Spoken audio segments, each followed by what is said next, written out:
Keris Empu Gandring adalah senjata pusaka yang terkenal dalam sejarah berdirinya Kerajaan Singhasari. Keris ini dikenal memiliki kutukan yang dikeluarkan oleh pembuatnya yang bernama Empu Gandring. Isi kutukan Empu Gandring yaitu bahwa keris itu akan meminta 7 korban dari kalangan penguasa Kerajaan Singhasari.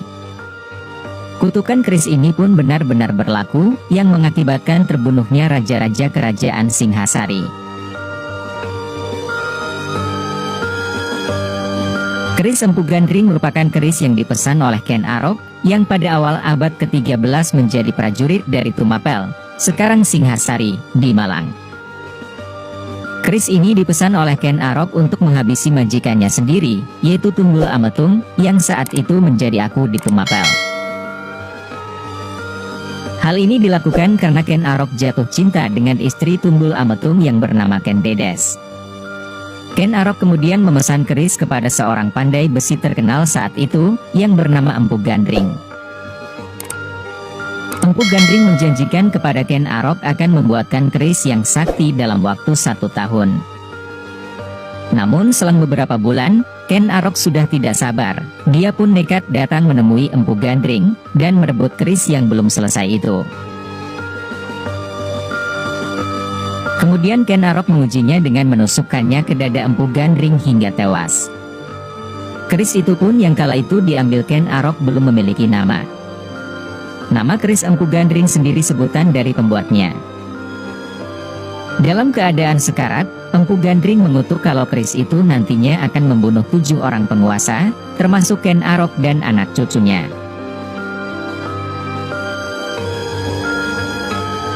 Setelah membunuh Empu Gandring, Ken Arok kembali ke Tumapel, dan sengaja meminjamkan kerisnya kepada rekannya sekaligus panglima Tumapel yang bernama Kebo Ijo. Malam berikutnya, Ken Arok mengambil keris itu dari Kebo Ijo dan menyusup ke kamar Tunggul Ametung, lalu membunuhnya. Keesokan harinya, Kebo Ijo diadili karena keris yang diduga miliknya ditemukan menancap pada tubuh Tunggul Ametung. Kebo Ijo kemudian dieksekusi mati dengan menggunakan keris Empu Gandring. Setelah Tunggul Ametung meninggal, Ken Arok menyatakan dirinya sebagai aku baru Tumapel, dan menikahi Ken Dedes. Saat Ken Dedes dinikahi Ken Arok, Ken Dedes tengah mengandung anak Tunggul Ametung yang setelah lahir diberi nama Anusapati. Setelah menjadi penguasa Tumapel, Ken Arok kemudian mendirikan Kerajaan Singhasari pada tahun 1222, dan menobatkan dirinya sebagai raja pertamanya. Ken Arok kala itu yang sudah menjadi raja bergelar Sri Ranggah Raja Sasanggirinata Putra. Ketika Anusapati dewasa, dia mengetahui bahwa Ken Arok yang membunuh ayah kandungnya, yaitu Tunggul Ametung. Anusapati kemudian mengutus Ki Pengalasan untuk membunuh Ken Arok dengan keris Empu Gandring. Rencana tersebut berhasil dilaksanakan oleh Ki Pengalasan.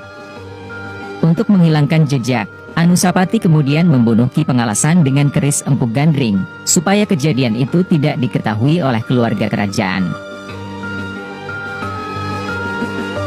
Sepeninggal Ken Arok, Anusapati kemudian naik tahta sebagai penguasa Singhasari pada tahun 1227. Namun kabar pembunuhan Ken Arok didengar oleh Tohjaya, anak Ken Arok dengan Ken Umang, yang segera menyusun rencana pembalasan untuk membunuh Anusapati. Tohjaya berhasil membunuh Anusapati ketika sedang menggelar sabung ayam di sekitar Kutaraja Singhasari. Pembunuhan yang dilakukan Tohjaya kepada Anusapati kala itu tidak lain dengan menggunakan keris Empu Gandring milik Ken Arok. Setelah itu Tohjaya mengambil alih kekuasaan Kerajaan Singhasari pada tahun 1248. Namun pada akhirnya, Tohjaya juga dibunuh dengan keris Empu Gandring oleh Ranggawuni, putra dari Anusapati. Di masa Ranggawuni yang bergelar Wisnuwardana, yang berkuasa pada tahun 1248 sampai tahun 1268, yaitu anak Anusapati. Aura haus darah dari keris Empu Gandring ini coba dihilangkan melalui bara magma Gunung Kelut.